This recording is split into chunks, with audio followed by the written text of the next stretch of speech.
This is Friends from New York in Conversation. Real New York stories told by the people who carry the city wherever they go.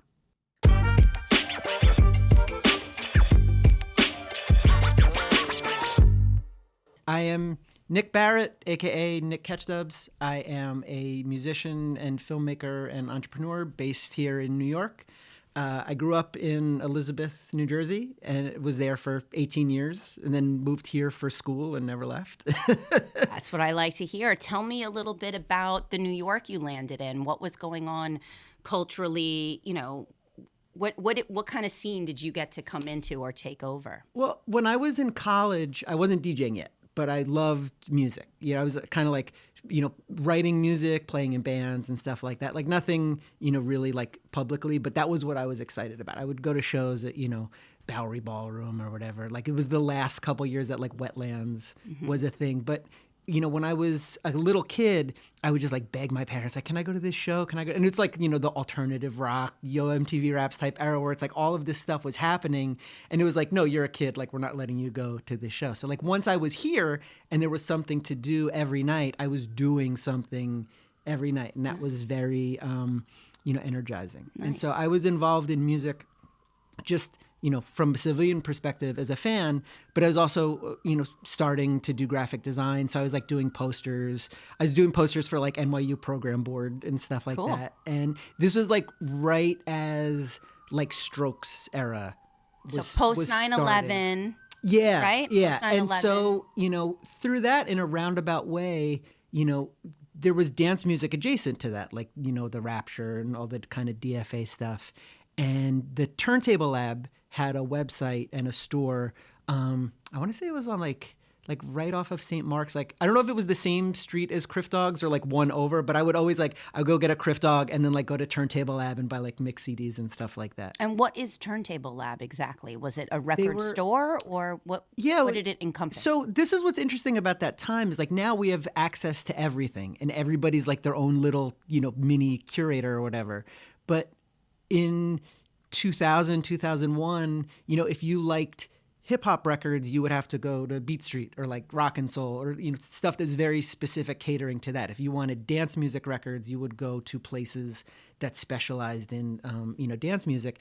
Turntable Lab was interesting because I think that they kind of spoke to, this sort of like generation that was coming up where it's like, hey, if you like, new club hip hop and like classic disco and, weird British music that's coming out and like graffiti markers and, Depeche Mode t-shirts and like just sort of all of these things that now you kind of take for granted because you can get band shirts at Target or whatever. They were like this little nexus that, I wasn't planning of like, oh, I'm going to go here and learn to be a DJ. But you buy a mixtape and you're like, oh, I really love this. This is kind of putting all of my stuff together. And then the wheels start turning where it's like, oh, it kind of sucks trying to do a band because it's like, oh, the drummer's not really into it or like people's schedules are different. But as a DJ, you can tap into all the things you like at once. And so that was, I think, a very inspiring, kind of moment for me. The night of the blackout, they were doing a release party for this mixtape that they were putting out called Hollertronics.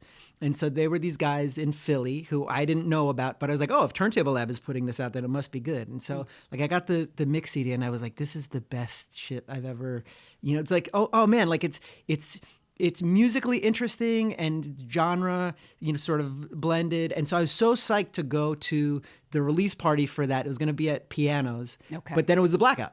So it was like I was at my homegirl's house, like, it was so hot. And so we were like grabbing like the frozen peas and stuff from the fridge and, just trying to like cool off.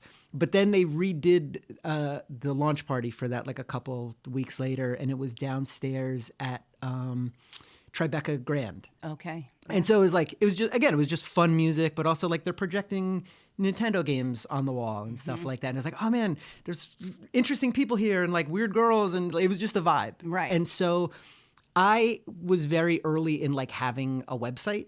Okay. I didn't think of it as like a blog necessarily, but that was the software that AOL.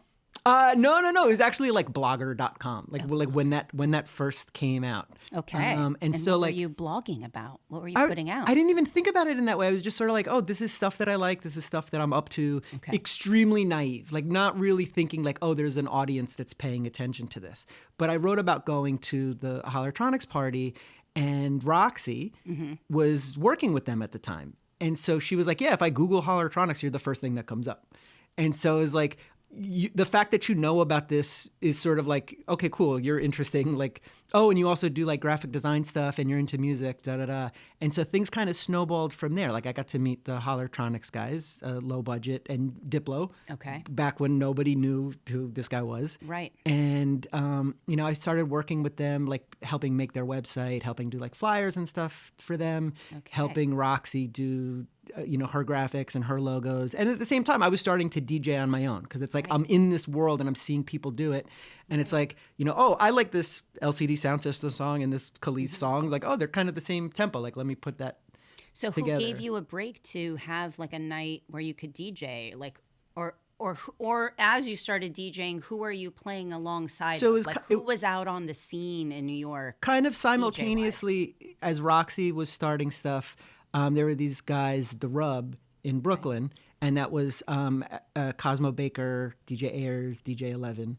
And then their like whole world of sort of like New York club veterans, but who were also into stuff that was like a little bit more left field. Like somebody like Max Glazer sort of understood the sort of classic DJ world, but was also like dance hall, guy. And so like I'm meeting everybody from that scene. The sort of contemporaries in Roxy world was like, just various graffiti guys like King Solomon and stuff like that who were also DJs. And Spank Rock was just starting to perform his first couple shows. And so it was this very interesting kind of scene that was bubbling that, from my perspective was rooted in like a very sort of classic New York style, where it's like, even though I wasn't necessarily going to clubs when I was a teenager, you're listening to Hot 97, you're listening to like, KTU and like freestyle and stuff like that, which when I was a kid, I didn't even know it was called freestyle. Like I just called it hairdresser music because like my mom would take me to get a haircut. I was like, oh shit, this is pumping. Oh my God. Yeah, I was going to ask you, like, what kind of music did you come up on in your household? Or were you listening to the radio, or were your parents playing records? I loved everything, like I think that my folks weren't necessarily, they're both teachers. And so like there would be cultural things, books and movies and whatnot, but they weren't necessarily like hardcore music people. Right. But were you like a collector or a mixtape maker, or I was like music the background for you in some way, or first it was? I would say it was the foreground, you know what I mean? Because it's sort of, if you think about that, coming of age in the 90s, it's sort of like all of these things were happening on a sort of mainstream level. Like genuinely interesting music was sort of like breaking through, whether it was like hip hop or alternative rock or whatever. And you had this ecosystem of like magazines and, if you wanted to go down a rabbit hole of something, it was harder than it is now, but it was very accessible. And so like I was just a voracious consumer of all of that stuff. But it took me until kind of like, right as I was graduating college to be like, oh, DJing, like this is the most collage of all of these arts. Like that's what I'm attracted to, Nice. Let me pursue that. And so, yeah, what made you decide to pursue it? Was there one night in particular where you're like, yo, I'm fucking good at this? Or like anybody say to you, like, way to set up the room, guy? Like, well, yeah, I think that because I was young and like nice, like the show business, let me understate it, is not necessarily filled with like, the most pleasant individuals, you know what I mean? Like sometimes people can be really passionate, but then that translates to being a maniac, right. Like, so I think the fact that I was like, just like this friendly kid who was around, people were like, oh, you're good at all this stuff and you follow through on things. We'll put you on this part, you know what I mean? Like being responsible works. Who knew? Right. And so I think that through that, it was just sort of like, I took to it very quickly. Nice. And was ambitious, like what I wanted when I first made a mix CD, like the title was like just to get a rep. You know what I mean? It's like I would just hand it to people like, hey guys, check out my music. Nice. So you were out there trying to make a name for yourself. For sure. And I think too, like I'm a fun person. I want other people to have fun. Like I enjoy facilitating that environment. So like if I was going to DJ for people, you know, it wouldn't be like, oh, I'm going to pander to this audience, but I do want people to, you know, get into it and smile. And like, you know, I know that there's some people who are like, I own you now. Like I'm going to force you to listen to like my obscurities, da da da. And some people can pull it off and make that fun, but other times it feels kind of like homeworky. And so just sort of like, it was such an interesting time because it was like, on one hand, you have like sort of bottle service world. Yes. And I was adjacent to it. Like occasionally you'd get booked to do stuff like that. But then you'd have like the sort of, you know, model event type worlds and like sort of like gallery openings and things like that. Sure. And that's a totally different, you know, skill set in that environment. But then the funnest stuff was, I think, just the more kind of like sweaty parties where it's sort of like, oh, we really even shouldn't be doing an event here, but like there's turntables. So like, you know, whenever Roxy would throw a party, it felt like a bit of a takeover. You know, like when the Rub was doing their night in Southpaw in Brooklyn. Oh, Southpaw. You know, that felt like, oh, cool, this is very unpretentious and sweaty and like it's great music, but it didn't have that sort of like, oh, you have to wear a button-up shirt to come to this. Right, exactly. And then I started working at Fader magazine. So I was an editor there. All of this stuff's happening at once. Like I'm doing artwork for people. I'm DJing myself. I'm working at the magazine, sort of being like online, you know, sort of in this pre-social media era. Right. And I think just sort of like, you know,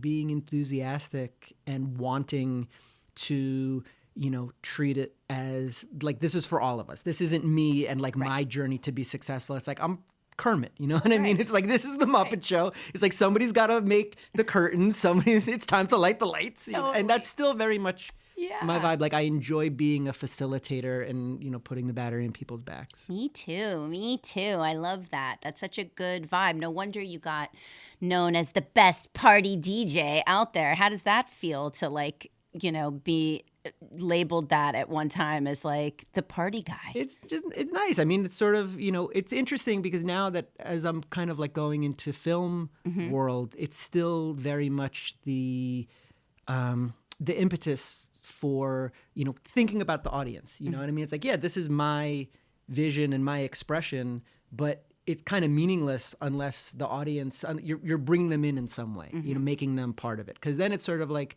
I mean, even just DJing straight up, you know, it's like you're taking two things, two records, but the way you put them together creates a third thing, you know, in conversation with the audience. And you need the audience to get to that third thing. And so, you know, that's kind of how I feel about art generally. It's sort of like, you know, I want to take what I want to do, but when you collide that into an audience, it then creates this sort of other thing that's like greater than the sum of our parts. Yes, that's art for you. And how it becomes, it's for every individual or eye of beholder, is like the way you see that mashup of or like how you put it together. And you need to have a point of view. You need to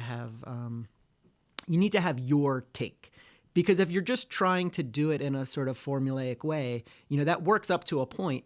But people want like a gentle surprise. Like they don't necessarily look for like, I want this crazy 180 spin me around, but like they want that sort of gentle surprise. And so like that's what I like about DJing, in that like you can play a classic into a new thing and it kind of puts both into a different light. You're like, oh, I didn't really, you know, have that context. Yeah. And the fact that it's happening so quickly, like it's funny DJing for other people in other places because they're like, oh, you got that New York style.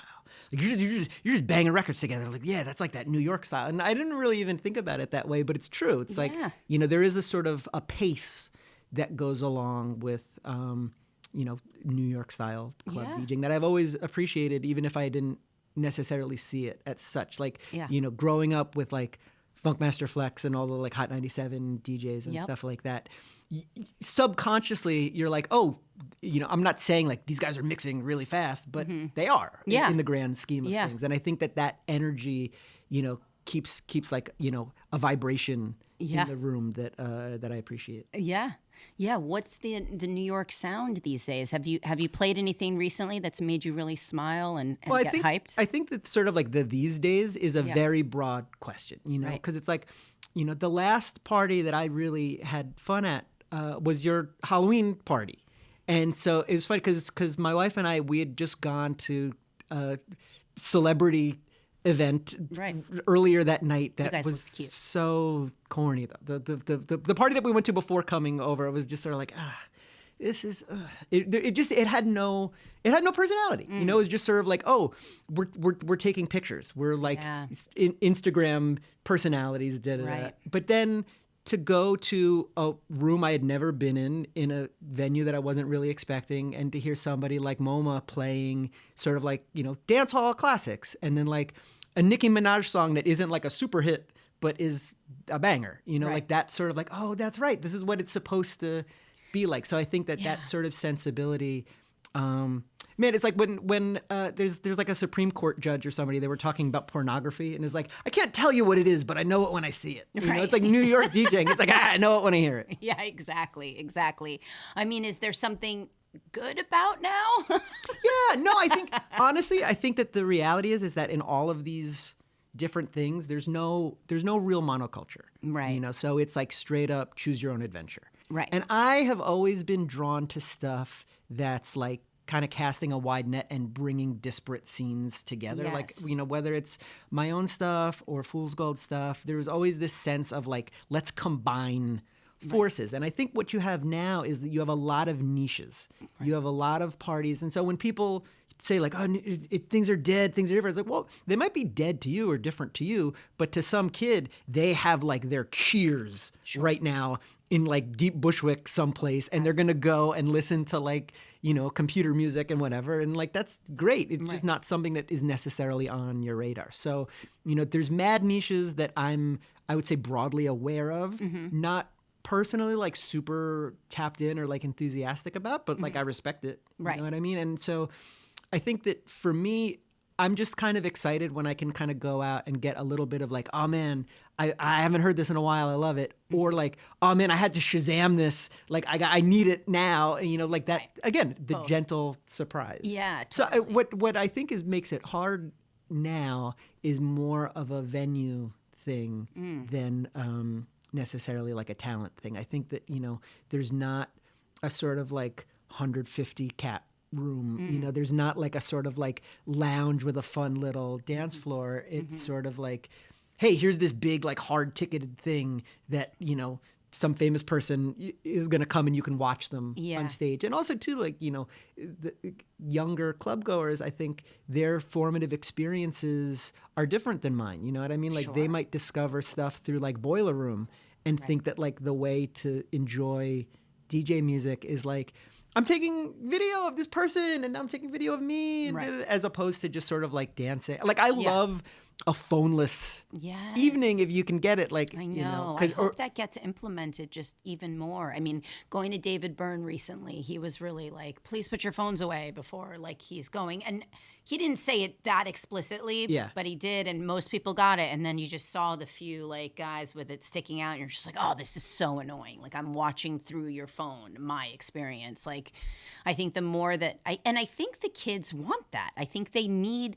When I recently came to, you know, talk about with friends, it's like you don't have a place to fuck up anymore. You know, you don't have a place to like make a mistake because someone's taping that or capturing it in some way, or not even where a you're mistake. being watched. Yeah, exactly. You know? Not even a mistake, or just sort of like feeling free. You know, what I mean? It's like, oh, I don't want to be cringe. It's like, no, it's cool to be cringe. Like, yeah, exactly. Trust it's me, like you have no do place to do your thing where there's a potential, like no one's gonna see it, no one's gonna like have recorded something that can, you know, be used against you later in some way. And so I think like, you know, making these safe spaces of like, let's put the fucking phone away in the locker and then come into this space. Or even just to sort of like, hey, you know what? I got my picture of everybody and now I'm good. I'm just going to dance, you know.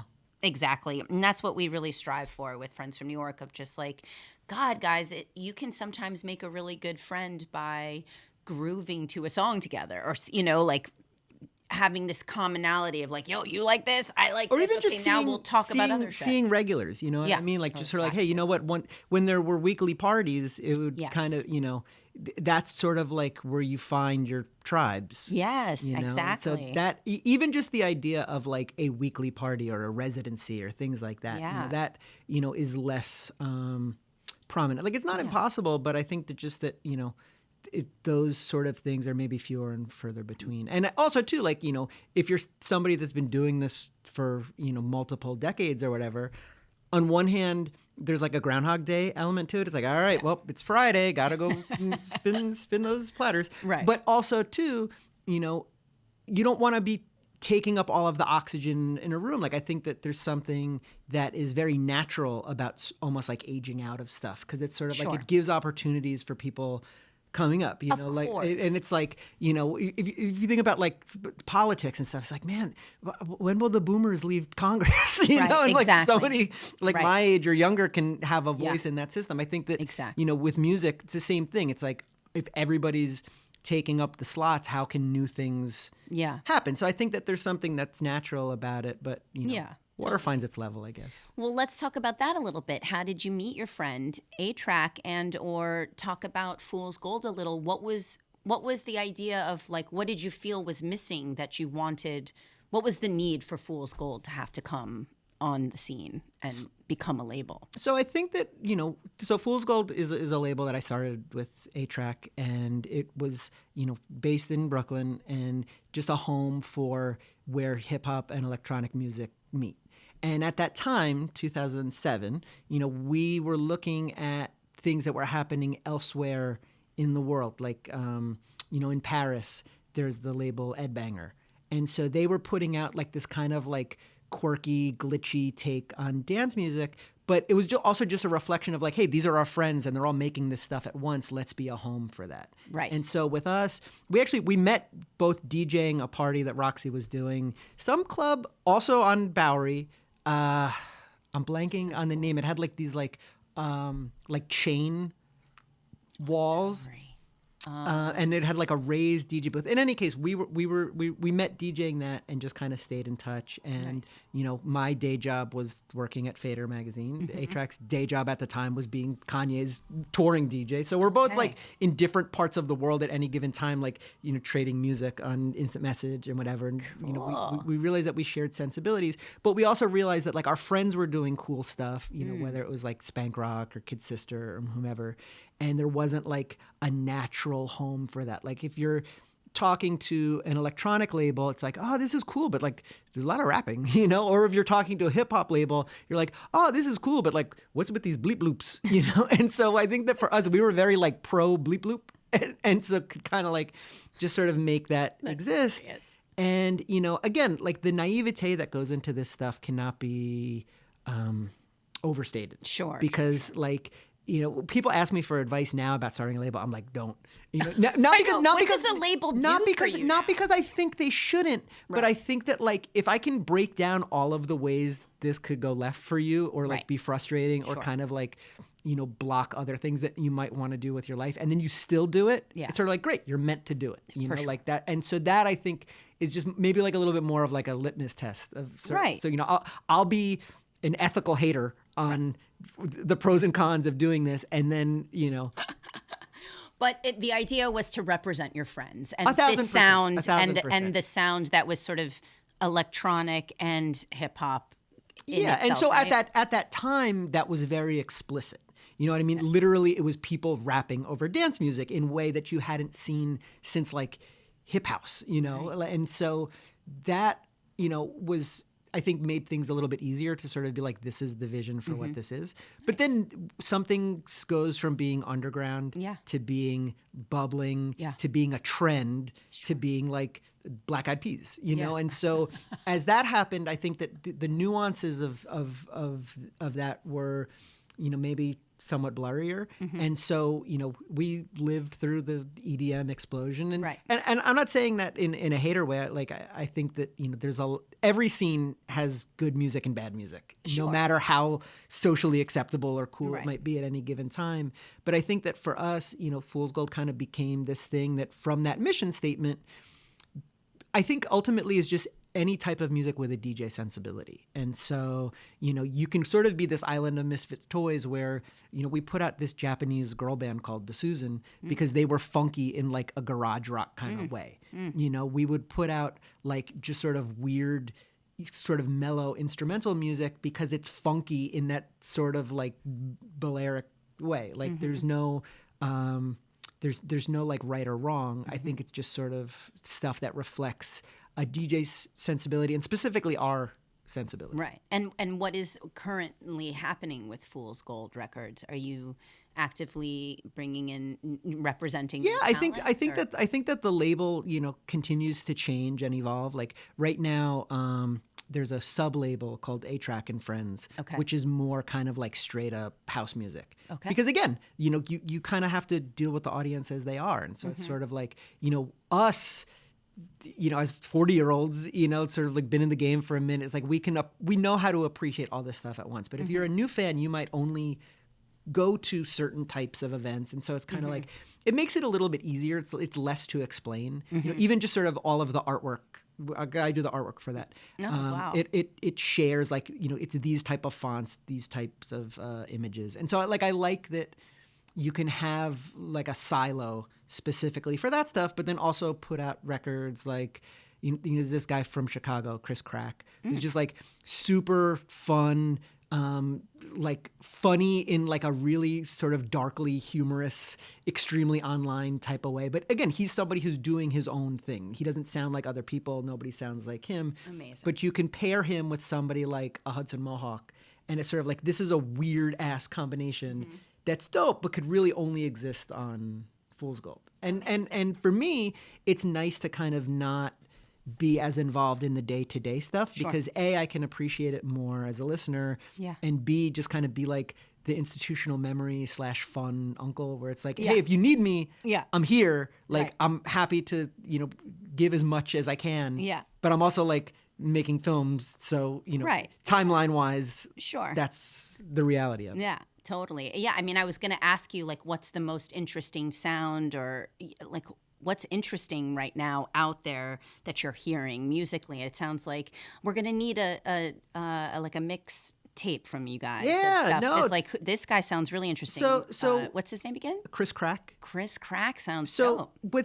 with streaming, you're bombarded by music. I know. And that's not necessarily a bad thing, but Right. because at the end of the day, I encounter more stuff I like than ever before. I'm still like a hardcore, like of the 0.0001% of music listeners. I love to dig. I love to find things. How are you finding things?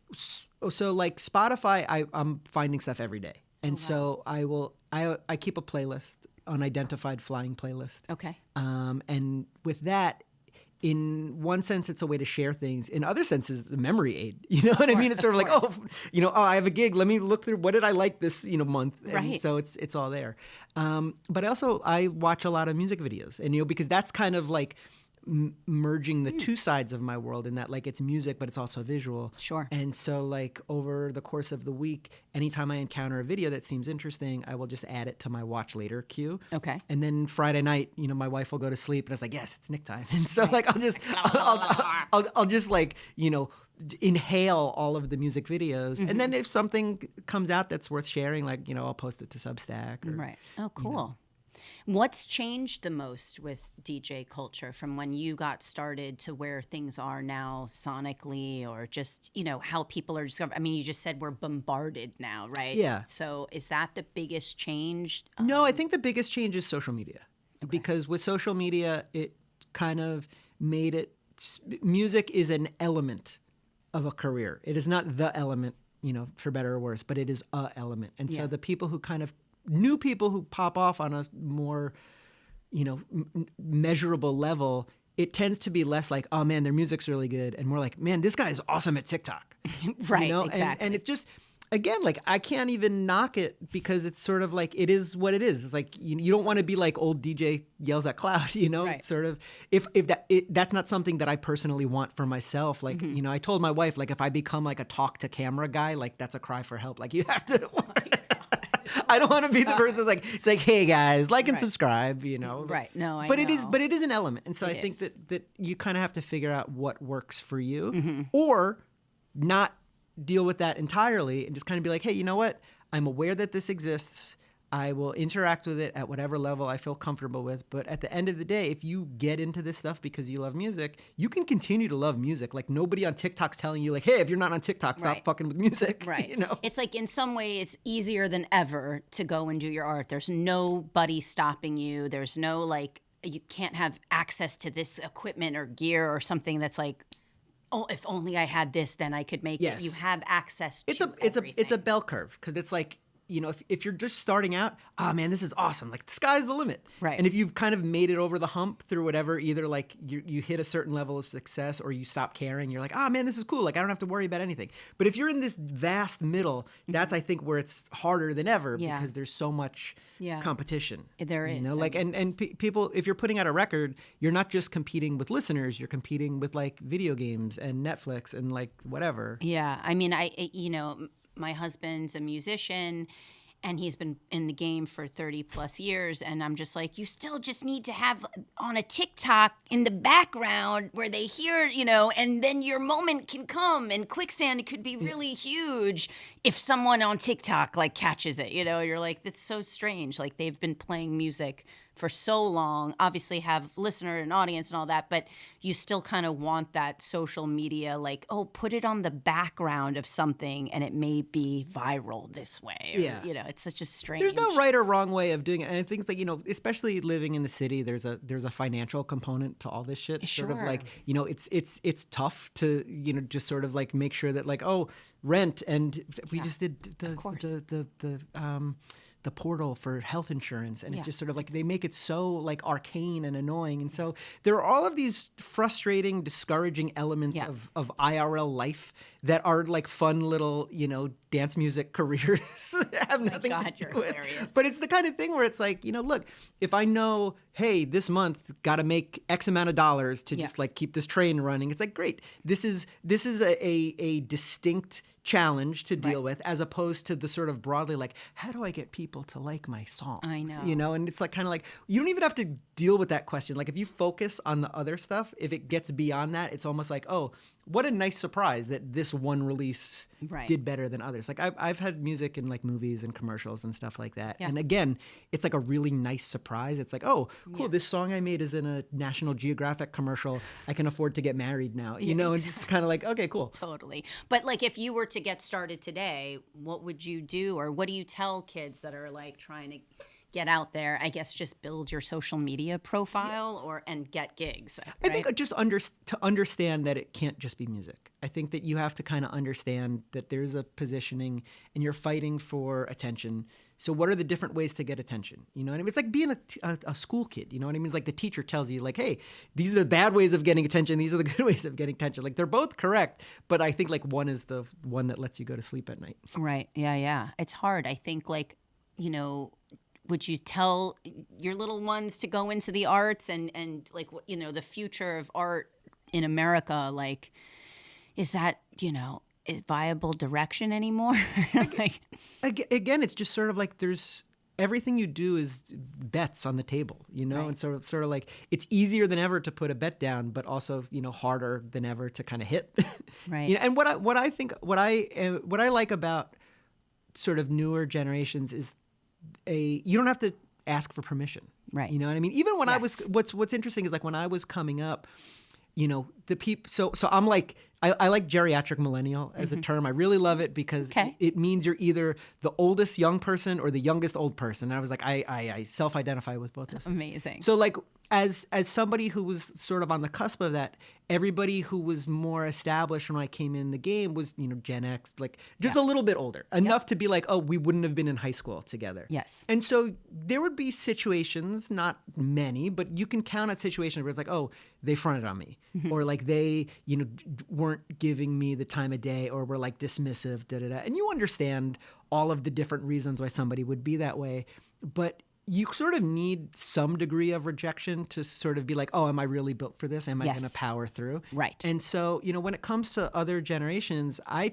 tell everybody, it's like, this is your thing to figure out. I can tell you my story, you know, like on some Hove did that. So hopefully you won't have to go through that. But, you know, at the end of the day, you have to figure this out for yourself. It has to be a question of not like, am I good at this or am I talented? But really, like, how bad do you want it? Right. And if you want it badly enough, you will figure out a way to get in where you fit in. I think so, for sure. Tell me what's important, or why is going out at night and going dancing important? Like, as like something you should do in life. Like I found it to be such an important outlet in my life, and now for the Gen X community, I still throw events and get us together and kind of just want to be on a dance floor. What was that like for you, and why is nightlife important? So it's funny, Ronson's book that came out recently, Night People. Yes. He talks about night people as a concept of like, oh, this is a different version of you, for better or worse. Like it's just a different thing. And you know, my production company I call Night Boy, because my wife is like, are you going to stay up in Night Boy tonight? I was like, I am. Yeah. And because I think that just something like the noise of the day is lower in whatever reason. So it's kind of like, oh, you know, this is a different, not like an alter ego, but it's just a different context to be a person. Yeah. And I think that we're communal animals, you know what I mean? Like we're pack creatures. And so, you know, I think going out at night kind of lets you find your people in a lot of ways. And, you know, it gives a sense of like, oh, you know, it's not just me lonely in the universe. It's like, no, this is a village. This is like a bunch of freaks who all came to this one room together and, you know, to hear like loud drums. Right. Awesome, Nick. Yeah, exactly. So what can we look forward to you playing at our event this weekend? Well, You're going to break out some of the what are you going to play for us?